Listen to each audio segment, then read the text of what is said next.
अब यहाँ तक। अब यहाँ पे h की वैल्यू कौन सी होगी? यहाँ पे ऐसे लिख लगे तो x is equal to 0 belong 0 to pi, तो एक x की वैल्यू मिली और मुझे 0 और 2 पाई के बीच में और एक वैल्यू चाहिए। अब 0 और 2 पाई के बीच में कौन सी वैल्यू है जो इसको सेटिस्फाई कर सकती है?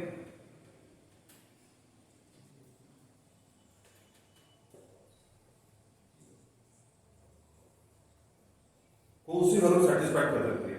कौन सी वैल्यू के लिए 0 आता है? कॉस कहां पे 0 होता है?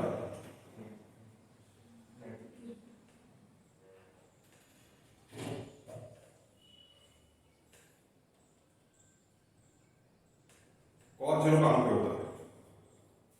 Cos theta is equal to 0, इसका जनरल सॉल्यूशन क्या होता है बेटा? Cos theta is equal to 0, that implies theta is equal to 2n plus 1 pi by 2, odd multiple of pi by 2 किसके लिए? बरोबर है। Sine theta is equal to 0, theta is equal to n pi, और cos theta is equal to 0 के लिए theta is equal to twice n plus 1 pi by 2, twice n plus 1 क्या देता है? ऑड मल्टीपल है, ऑड नंबर देता ना ये। नहीं तो सिर्फ बोर्ड के एमसीक्यू की वजह से पास हो गए आप, खुद के दिमाग से कुछ पास नहीं हो गए। बोर्ड 20 में से 20 भेजेगा, उधर एमसीक्यू मिलेगी अपने को बहुत सारे, फिर लेके आओगे 35 मार्क मिले, 40 मार्क मिले और पास हो गए हम लोग। उतने तो बोर्ड दे रहा आपको। कितना होता है? twice n plus 1 pi by 2, बरोबर है? कितना हो रहा है?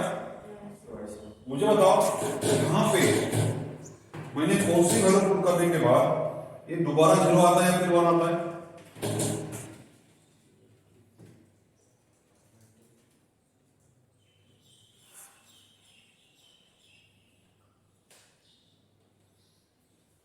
कौन सी वैल्यू सेटिस्फाई करेगी इस इक्वेशन? कौन सी कर सकती है? कौन सी कर सकती है?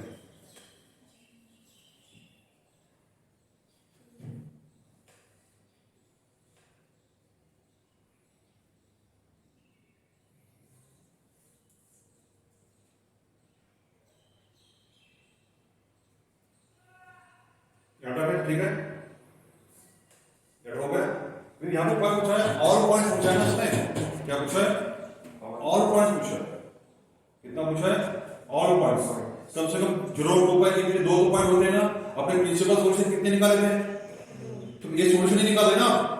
अरे आप इस इक्वेशन के क्या निकाल रहे हो? और कौन से प्रिंसिपल सॉल्यूशन ही निकाल रहे हैं ना। 0 2 पाई के बीच होते कितने हैं? तो एक तो आ गया ना मेरे पास, तो एक बचा है अभी और। तो मुझे तो इस इक्वेशन को सैटिस्फाइड करने वाली x की और कौन सी वैल्यू होती है?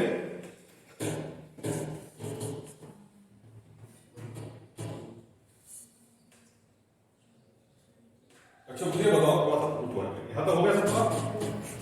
इसमें हमारे एक टफ प्रॉब्लम दिया है और इसका सॉल्यूशन अभी मार्केट में नहीं है। सॉल्यूशन मार्केट में नहीं है और सॉल्व करना बहुत टफ जाता है प्रॉब्लम, तो सोच के करना पड़ता है। अब देखो मेरे पास यहाँ पे cos by x minus cos x is equal to 0 है।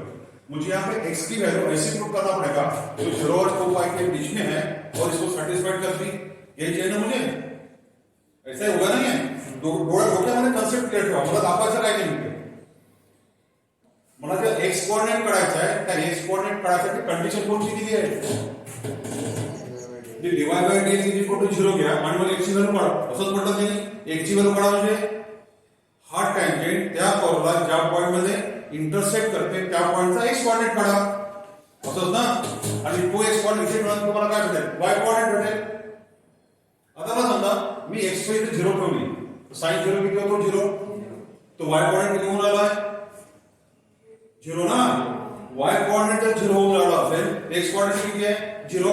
मग ती लाईन या कर्वला कोणत्या पॉइंट मध्ये टच झाली असेल? 0 0। तो फिर x एक्सिस टँजेंट रहा होगा ना। कौन सा टैंजेंट रहा होगा? x एक्सिस है ना। ऐसी कर्व गई होगी बेटा और ये हो रहा होगा तुम्हारा 0, हो रहा है ना। तो x एक्सिस क्या हो गया? उसको टैंजेंट हो गया ना। अगर x एक्सिस टैंजेंट है, तो x एक्सिस का स्लोप कितना होता है? तो अपन सही जा रहे हैं ना फिर अभी यहाँ पे। अपन अभी क्या जा रहे हैं? सही। इसका मतलब ट्रिग्नोमेट्री इक्वेशन अगर पता है सही ढंग से, स्लोप का कंसेप्ट सही ढंग से पता होगा, तो फिर मेरा इंटीग्रेशन का प्रॉब्लम आ रहा है तो इसका मिस करवा दिया, डिफरेंशियल इक्वेशन डाल दिया, स्लोप का कंसेप्ट डाल दिया और ये प्रॉब्लम दे दिया। अब क्या आएगा जेडब्ल्यू के अंदर, ये प्रॉब्लम कहां पे जाएगा, जेडब्ल्यू के अंदर जाएगा ना ये प्रॉब्लम, मेन क्लियर जाएगा ना। व्हाट आर द सॉल्यूशन, 0 और 2 के बीच में कौन कौन से सॉल्यूशंस आते हैं बताओ, ऑप्शन दिए जाएंगे, पहला ऑप्शन, दूसरा ऑप्शन, तीसरा ऑप्शन, चौथा ऑप्शन, ऐसे दिए जाएंगे, जो सही होगा वो सही होगा। तो ये ऐसे प्रॉब्लम जाएंगे तुम्हारे डेटा में, क्यों आपको समझ नहीं आता क्या करना है एक्चुअली। तो मुझे इस कर्व पे जो लाइन टेंजेंट है और जिस पॉइंट पे टेंजेंट है उस पॉइंट का क्या निकालना है, एक्स कोऑर्डिनेट, लेकिन उस टेंजेंट का स्लोप कितना दिया है, 0। तो डेफिनेटली वो टेंजेंट कैसा होना चाहिए, एक तो एक्स एक्सिस होना चाहिए या फिर एक्स एक्सिस जो लाइन पैरेलल है वो होना चाहिए, बरोबर है। अब मेरे पास एक इक्वेशन है, अब इसको कौन कौन सेटिस्फाइड कर लेता है ये देखते हैं। अच्छा यहाँ पे 0 और 2 पाई की जगह मैं 2 पाई बाई 3 लेता हूं, 2 पाई बाई 3, कौन सी value, 2 pi by 3।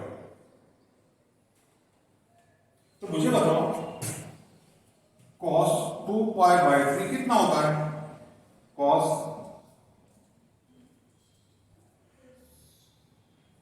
Pi minus pi by 3,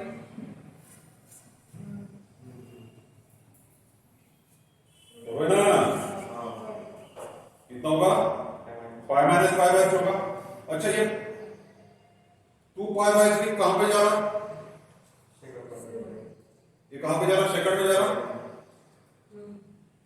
pi by 3 कितना होता है बेटा, 60 60 इंटू 2 कितना होता है 120। तो कहां पे जा रहा है तुम्हारा, सेकंड पार्ट में कॉस कैसे होता है, नेगेटिव होता है, कॉस कैसे होता है नेगेटिव, बरोबर है। कई पार्ट में गलत, कई लोग कहते हैं रिडक्शन फार्मूला किस पे अप्लाई है, कॉस पे, तो ग्रेड पाई पे अप्लाई है, तो कॉस का कॉस ही रहता है, कितना होगा कॉस, ये थीटा हो गया, cos pi minus theta minus cos theta हो गया ना फार्मूला, रिडक्शन फार्मूला। अरे कितना बार बताया मैंने सब बातें आपको, तुमको क्या लगा घोड़ा झंडी का बार है तुम्हारा अभी 12वीं का, घूमते फिरते पढ़ाई कर लोगे आप, कैसे कैसे में कीजिए आप लोग वैसे पास हो जाओगे, अभी नहीं होगा बस। तो cos पाई बाई cos ये कितना होगा 60, cos 60 कितना होता है 1/2, तो कितना होगा -1/2, और ये -5 कितना होगा +1/2 हो जाएगा। मुझे बताओ यहाँ पे, तो ये हो जाएगा +1/2, ये हो जाएगा +1/2, तो मुझे यहाँ पे कितना मिलना चाहिए, -1/2 चलो चलो मिलेगा मुझे। अब देखते हैं यहाँ पे अगर मैं पाई बाई 3 पुट कर देता हूं तो कितना हो जाएगा, cos ये हो जाएगा तुम्हारा, ये हो गई cos x की वैल्यू, बरोबर है। अब cos पाई से x की वैल्यू निकालते हैं, cos 2 into 2 पाई बाई 3, तो ये हो गया cos 4 पाई बाई 3, बरोबर है। cos 4 पाई बाई 3 कितना होगा,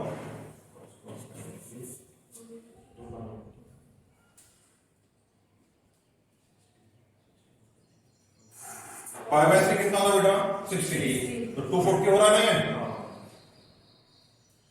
कितना हो रहा है 240, और 240 मींस 180 प्लस 60, 180 प्लस 60, ये pi plus pi by 3, 180 plus 60 ना, ये निकाल देना पड़ेगा, दिमाग दौड़ाना पड़ेगा आपको, यहाँ पे दिमाग दौड़ाना पड़ेगा। मुझे बताना ये कितना होगा, पाई बाई 3 कितना होता है 60, 60 to 4 कितना होता है 240, ये कितना होता है 180, 180 प्लस 5 प्लस में जाना पड़ेगा ना उसको, भी कहां जाना पड़ेगा रिडक्शन में 5 प्लस, ये कहां पे जा रहा है, ये कहां पे जा रहा है थर्ड में, थर्ड में कॉस कैसे होता है नेगेटिव, तो कितना होगा बेटा -cos पाई बाई 3 कितना होगा -1/2, तो ये हो जाएगा -1/2, कितना हो जाएगा 0, तो ये सेटिस्फाइड कर रहा है इसको। फिर सेकंड सॉल्यूशन कितना मिलेगा मुझे 2 पाई बाई 3, इसका मतलब इस कर्व पे जो टेंजेंट पॉइंट पे टच करता है और वो टेंजेंट एक्स एक्सिस को पैरेलल है, तो उस पॉइंट का एक्स कोऑर्डिनेट, पहले एक पॉइंट का एक्स कोऑर्डिनेट कितना आएगा 0 और दूसरे का कितना आएगा 2 पाई। तो इस तरह से मुझे इस प्रॉब्लम को सॉल्व करना होगा। ध्यान में बात, तो इतना इजीली जाएगा रेगुलर बच्चे के लिए, तो इजीली जाएगा नहीं, बिकॉज ट्रिग्नोमेट्री का इफेक्ट यूज कर रहे हैं आप लोग, रिडक्शन फार्मूले यूज कर रहे हैं इतने सारे। जब तक ये पता नहीं चलेगा तब तक ये प्रॉब्लम सॉल्व नहीं होगा। अब एक्स कोऑर्डिनेट निकालने की कंडीशन कौन सी थी? Take dy by dx is equal to,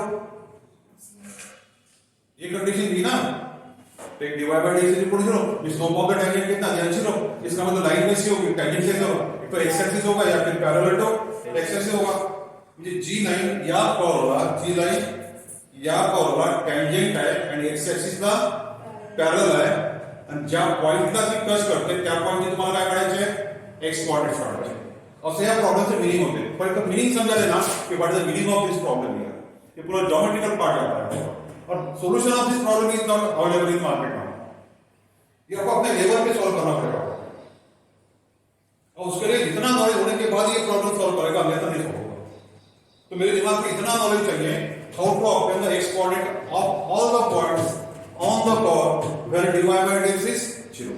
dy by dx का मतलब होता है स्लोप ऑफ द टेंजेंट। तो ये सब बातें मेरे दिमाग में अंदर होगी तब जाके मैं प्रॉब्लम सॉल्व होगा। तो डेफिनेटली ये प्रॉब्लम के लिए लेवल चल जाता है, तो उसका मेन के लिए तो चले जाता है, एडवांस के लिए नहीं जाएगा, लेकिन मेन के लिए बिल्कुल चले जाता है। ध्यान में आ रहा है प्रॉब्लम? तो मुझे दूसरी वैल्यू कौन सी मिलेगी फिर? x is equal to 2 pi by 3। जैसे मैंने यहाँ पे x इज इक्वल टू 0 निकाल के दिया, वैसे मुझे क्या करना पड़ेगा? x इज इक्वल टू, तो यहाँ पे क्या करना पड़ेगा? ये निकालने के बाद and put x is equal to 2 pi by 3 in LHS of equation 2 और बाद में सॉल्व करना पड़ेगा ऐसे जैसे मैंने यहाँ पे सॉल्व करके दिया। जो मैंने ऐसे सॉल्व करके दिया इसकी वैल्यू निकाल जानी पड़ेगी आपको, बरोबर? बाद में क्या मिलेगा? RHS 0 मिलेगा। तो और एक 2 पाई बाय 3 कहां पे आ सकता है? 0 और 2 पाई के बीच में पाई बाय 3 और एक 2, तो 120 हो रहा है। तो 120 तुम्हारा 0 और 2 पाई के बीच में जाता, तो तुम्हारा पूरा कांसेप्ट क्लियर हो रहा है यहाँ पे? ध्यान में आ रहा है प्रॉब्लम? राइट। तो मैंने यहां तक का पहले एक्स कोऑर्डिनेट वैल्यू निकाल के दी। दूसरा कितना होगा? 2 पाई बाय 3। दूसरा कौन सा होगा? और मुझे पता भी होना चाहिए कि ये वैल्यू को सेटिस्फाइड करते करते बोलो ना, ये वैल्यू को सेटिस्फाइड करते मुझे पता भी होना चाहिए, निकालते हैं हमारे। तो ये इतना इजीली जाएगा और समझ गए कंसेप्ट इस प्रॉब्लम का। तो इसके बाद क्या करोगे आप? And put x is equal to 2 pi by 3 in LHS of equation 2। Therefore LHS of equation 2 लिखोगे, बाद में सिंपलीफाई करोगे तो कितना मिलेगा? RHS में 0। Therefore x is equal to 2 pi by 3 इधर x coordinate of the point और 2 पाई बाय 3 कहां पे बिलोंग कर रहा है? 0 और 2 पाई के बीच में। तो क्या लिखोगे आप? x coordinate of all the points, which 2 points will go? X coordinate of 2 points on the curve 1 for which dy by dx is 0 is x is equal to 0 and x is equal to 2 pi by 3। इस तरह से आपका solution निकला। ध्यान में आ रहा है? Clear हो गया पार्ट है? एकदम प्रॉब्लम था तुम्हारा इससे वाला, राइट? तो दूसरा सॉल्यूशन कितना निकालोगे? x is equal to 2 pi by 3। ध्यान में रहेगा? निकाल के दिया बेटा तो पुट करना ही है, राइट?